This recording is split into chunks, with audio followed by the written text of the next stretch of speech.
not a project unless someone's bleeding. Down in my dirty little secret area here. One thing that drives me nuts about this boat is...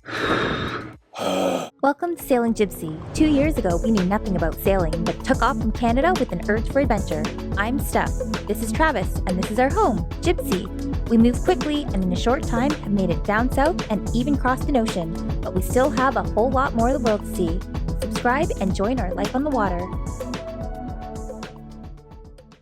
This episode is going to be a fun-filled DIY project day. I looked at a couple other boats, even in boat shows. I was always feeling the steering wheel. I'm like, man, the steering wheel is so smooth. Like, this is our steering wheel.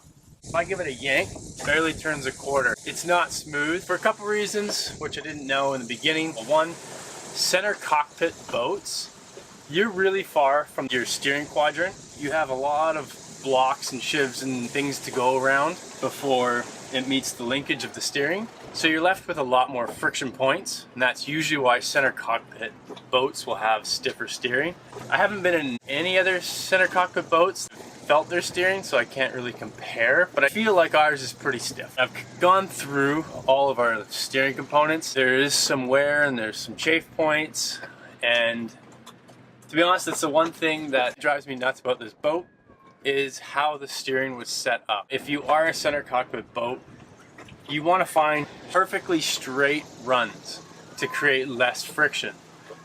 And this boat, it's weird, it doesn't have straight runs. It'll go through the deck here, and then it's slightly on an angle aft, goes around some blocks, and then it kind of goes up.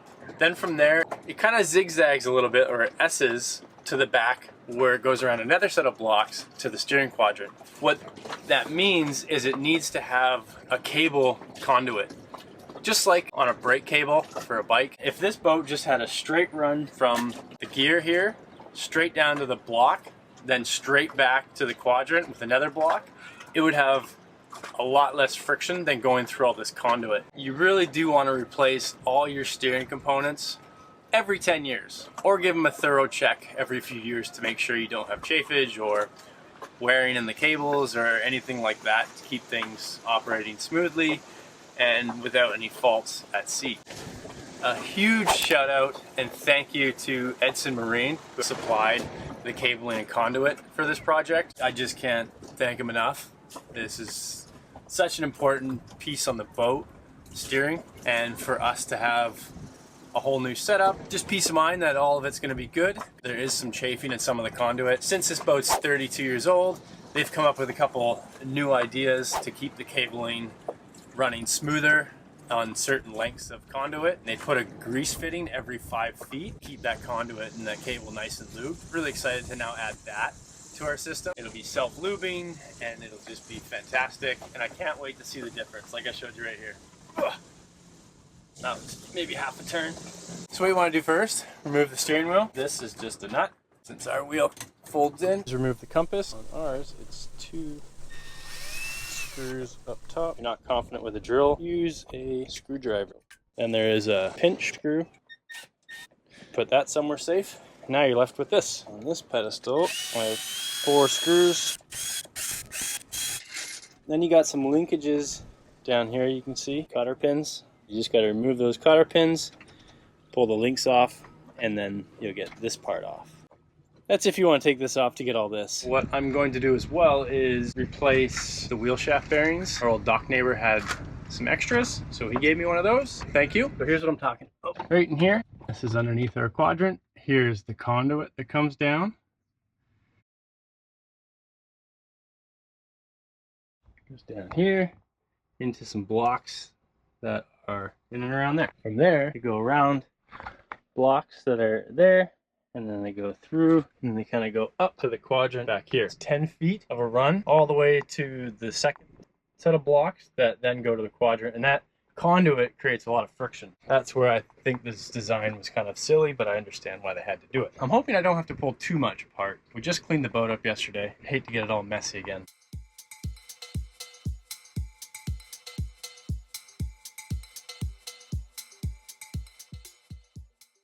Obviously that was a boat joke. You have to pull everything apart on any boat project. I can kind of get a better idea of where everything is. So the conduit comes here, around these blocks, goes around the quadrant, back there, vice versa. This side goes there. Now our cable looks pretty good, and a lot of the spots might be a little worn there. It's hard to see around this part on the cable. Obviously I can't get my head in there. It's hard to see exactly, but the cable does look good. The cable doesn't look the age of the boat compared to the conduit. Maybe it was replaced. This is the problem area, and I know why it did this, because this foam here, this is a sound dampening foam for the propeller. It was on top of the foam, so it had even a harsher angle to go up and then down and then back up again. So what I did was just cut a groove so that cable can fit more flatter in there, and I think it helped, but that's what I'm going to watch out for on the next install. And that's why I mean this install is kind of silly, because see how it's coming straight down here and then they both spread out? Now you're creating friction in this part. And same with here. I am not good at cable management. I keep meaning to do a big cable management cleanup, but you know, it's on the list. The cables start kind of down here and then they widen as they go, and that also creates friction in here. It's always good to make note where those curves are in the conduit. That'll give you a good idea of where those friction points are. And I guess you could make the cables last longer if you actually rotated. Every year I'll just rotate the conduit half a degree to really help keep that wear nice and smooth. I feel like this is going to be a pretty greasy job. Fish it out of there.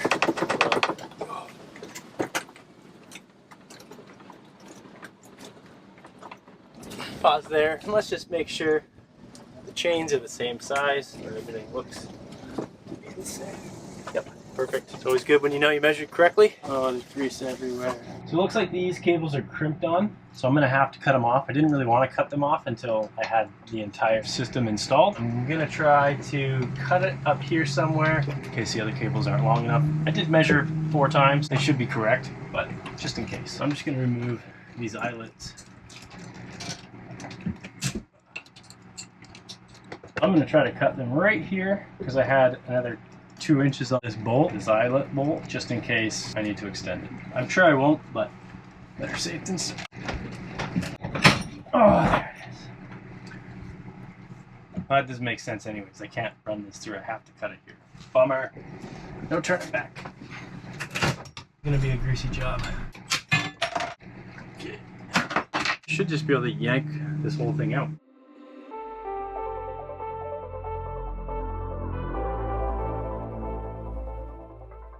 Hold this all apart, hold the shifter top cap off. We even have new stickers to put on here, so it's going to give it a nice fresh look. The bearings feel pretty good, and now that I got the chain out, and I can feel it spin freely. Sounds a little raw. It's probably fine. There's a little bit of play, but I did notice there's 2 little holes where the bearings are. I'm pretty sure if you had a little needle point grease tip, you could probably smash some grease down in there, and that could make that feel a lot smoother. Since I have it, and this thing's all apart, I might as well replace it. Punch out this drive pin out of the sprocket that attaches to the shaft, and then this whole assembly should pull out, and then you should be able to get the bearings, replace those, and reassemble.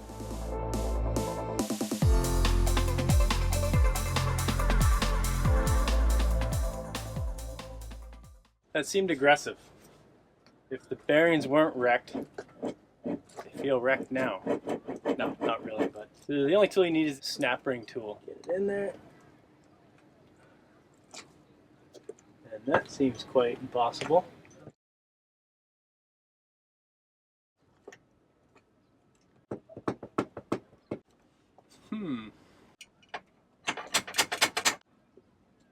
Let me fidget.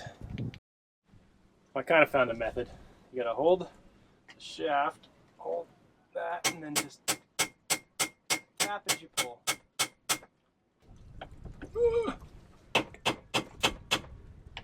Can Steph come be in the shot for a minute? Don't hit me, don't hit me.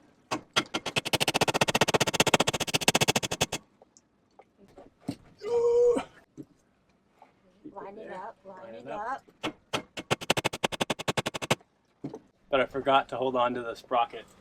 It just went down to the engine room, but it's a heavy piece, so hopefully, you know.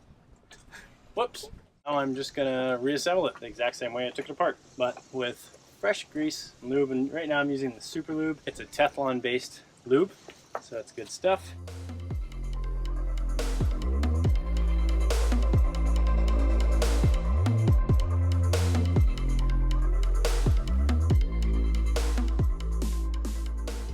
Ram the grease in there, and spin.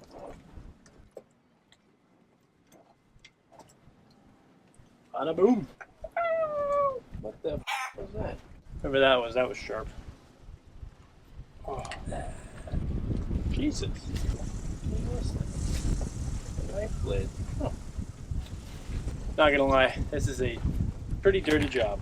We won't sugarcoat that. Now I got grease all over my shorts, myself, the floor. It's gonna be a big cleanup just for that. Okay, now we're gonna go replace the conduit. Now that we're back to sort of square one here. I just have to hammer in that drive pin and then we're good. But one thing you do need to do, and I'm gonna do that now so I can let it sort of dry. You need to put anti-corrosive spray onto the chain because obviously that's steel and that's just gonna rust away if you don't have it properly cared for. Edson has their own Edson chain care, it's called. It's like a chain care lube, but preventing rust and all that good stuff. But they couldn't ship it because I needed it air freighted, and you know they can't ship hazardous material on the airplane. So I went and found this AC50. This stuff was in the UK. It's the same sort of dealio. It's a corrosion lubricant. So I'll be spraying that all over this chain part. It's a very important piece because you don't want that chain rusting out. I don't think much salt water gets in there anyways, but something you definitely want to do. Oh my God, it's gonna be a mess.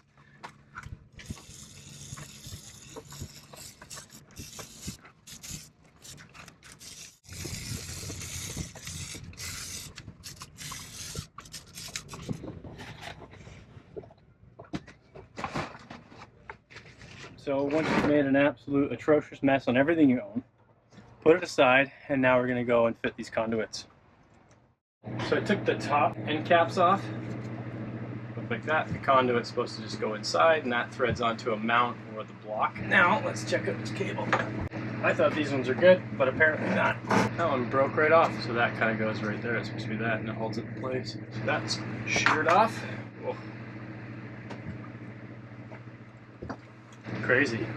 I thought the vertical runs were the good runs, but that's not looking like they are right now. I'll show you how to take them off on the back ones. Pretty simple, just kind of two nuts and a hose clamp, or a Jubilee clip as they call it in the UK.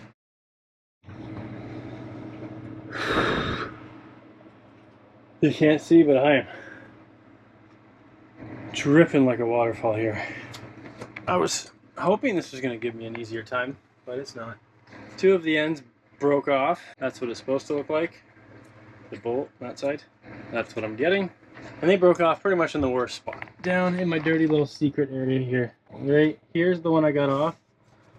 You can't even see, but right there is the one that I can't get off. And then there's one on top right here, also broken. So all the threads broke off in that block or sheave. Yeah, I don't know if anyone can see, but I can't barely get my hand down there. Oh, it's like the worst type of threads to start. I physically don't have a groove to fit into to start. You know, some threads have like a little angle slot that you can stick it in and feel it, and then you start the thread. This doesn't. So I'm just gonna start fighting it. I won't show you, it's too hard. Rolled with that last one quite a bit, but here's how they should go on.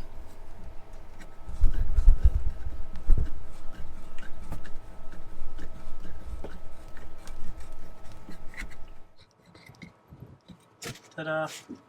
That's how it should go on. I think I'm on maybe 4 hours for two of them. It's gonna be a fun-filled DIY project day, and super excited for this project. This is how it comes. Pretty cool packaging. So these are the grease fittings that I was talking about. So you'd put these in runs over 6 feet long, and then you just split it. Our aft ones are 10 feet, so at 5 feet I'll be putting these. The other end fittings, they just come on a board like that. Pretty sweet. The two top runs that are vertical, here's the old ones. I'm just going to match them up and mark them.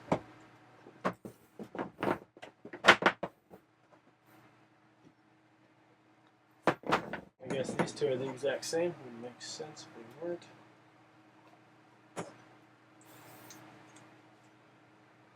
Yeah, so these are the same. So my hands, try to handsaw it. If not, I might have to take out the grinder. And another grinder would be quick work, but I have to dig really deep to get the grinder.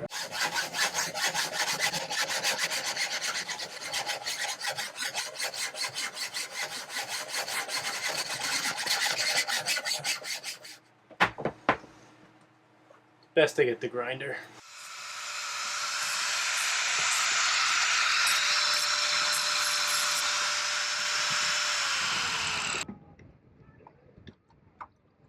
So I will make note, if you do grind it, you're going to melt the inside conduit. So you're going to want to shove it first to get that, to get the cable through. I tried to cut it with my cutters, but couldn't do it. That's okay. I'll just clean that up on the inside with the metal and continue onwards. Measured a good spot for the grease fittings at 5 feet. That leads just under my bed. So yeah, line it out here. I've already cut them to length, measured off the old one. You obviously have to get rid of 2.5 inches to account for the fitting. Mark this, cut it, do it to the next one, and then take them downstairs. Day 2. Super surprised I'm actually on day 2 doing this project. I struggled real hard with those 4 end fittings on the, I thought they were called a block or a sheave. Well, there's a sheave in there, but I thought it was a block. But anyways, they're called conduit idlers. The one that leads the cables aft, I just had no room to get my hands in there or anything. I just struggled real hard. Real hard. My fingers are raw today, so I don't really want to even work today, but got to get this done. Got to get the boat mobile, and I can't wait to feel how this all feels, because just looking at some of those conduits and that one conduit idler that was completely seized, of course that my steering would have been super stiff. Here's the cable, the chain, it's attached. I'm going to mark the center of this chain, so I'm going to map it out. I'm just going to put a mark on wherever the center is. On your sprocket, right here, there's a V. So that's top center. That's where the steering wheel will line up. That's where you put the other shaft pin. So I'm going to put the center link right on that one. Then I'll have an even amount of linkage going down each side.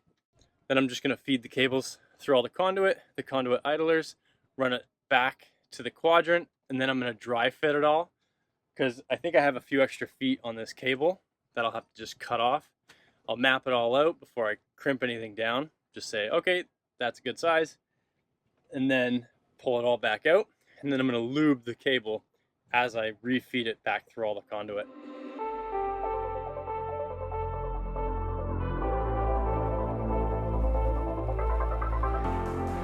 All I'm doing is feeding the cable down. I've worked it through the conduit idler on the bottom. Uh-oh, we've hit a resistance.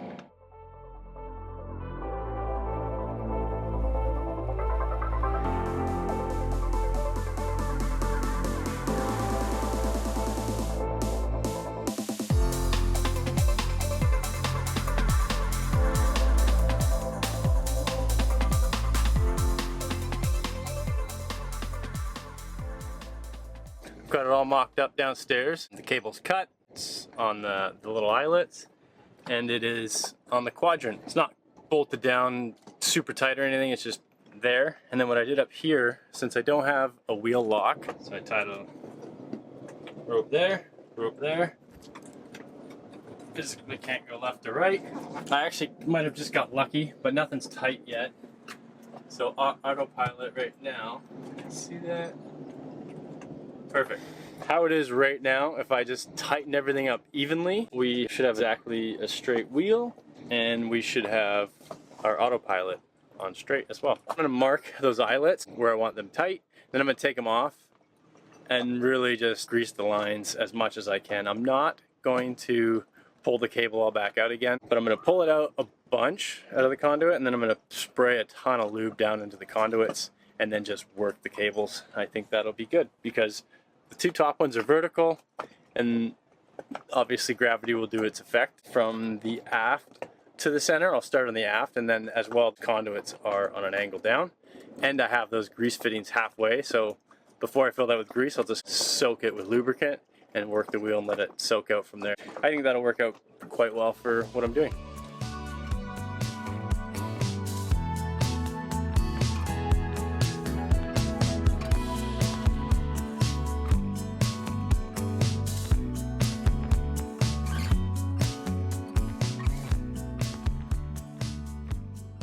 So that's it. It's all done. Looks good. Nice and tight. Everything's lubed. Looks fantastic. I'm really happy, and I'm going to show you a couple tricks that I did that really helped with feeding the cable and just making things really easy.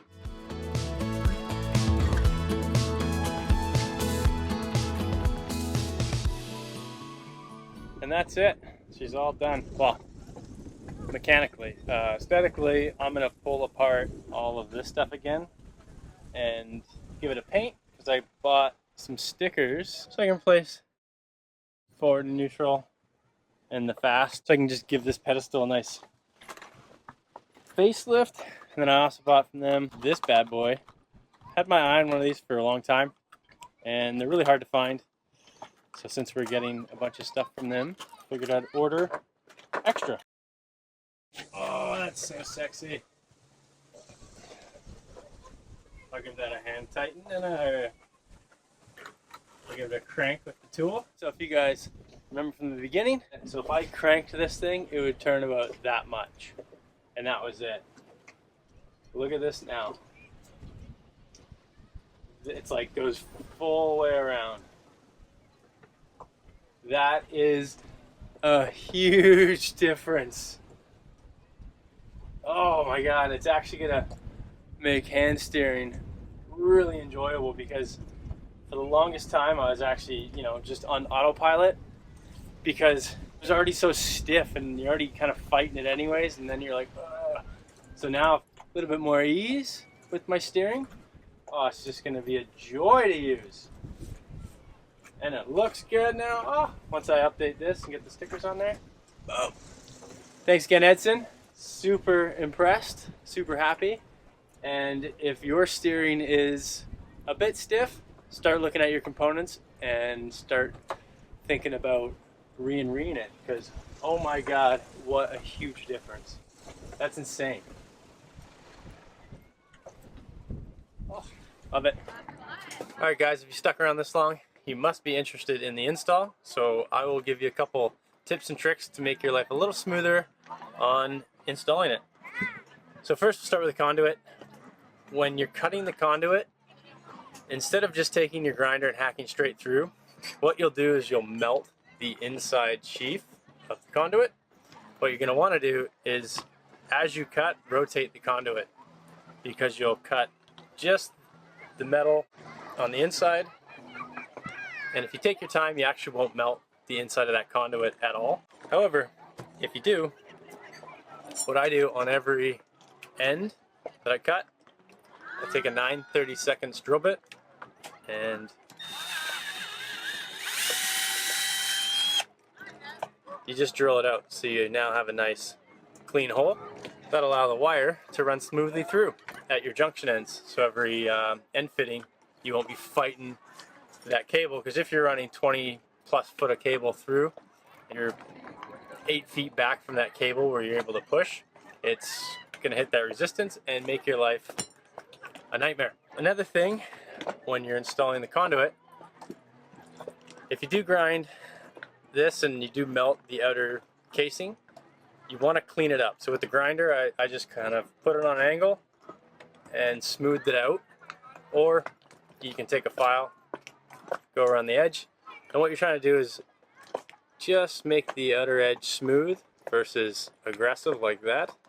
So when you're putting the end fitting on, it'll thread in that end fitting nicely and you're not fighting the burrs and stuff.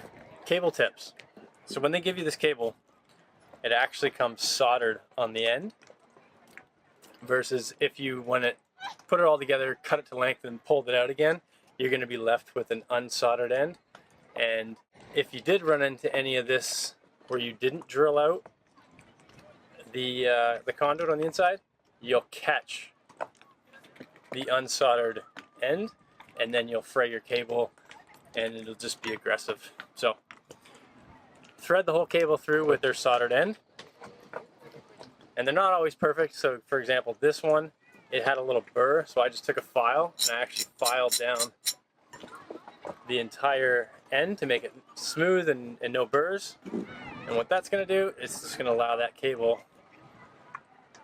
just to slide in there like that. You shouldn't have to put any resistance through your whole line. If you hit a cable end and you hit a resistance, stop, pull it back, and then do your pull that fitting off and then look. And then what I did on one of them is I forgot one, so I actually just drilled right through the end fitting into the conduit, and then it went through perfectly. Because yeah, you don't want any resistance, and you'll have a nice smooth install. Now the last tip, this is the most important tip.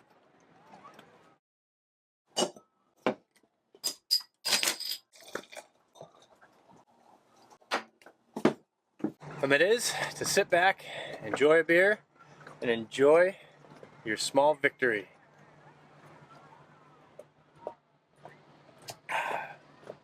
Well, on to the next project.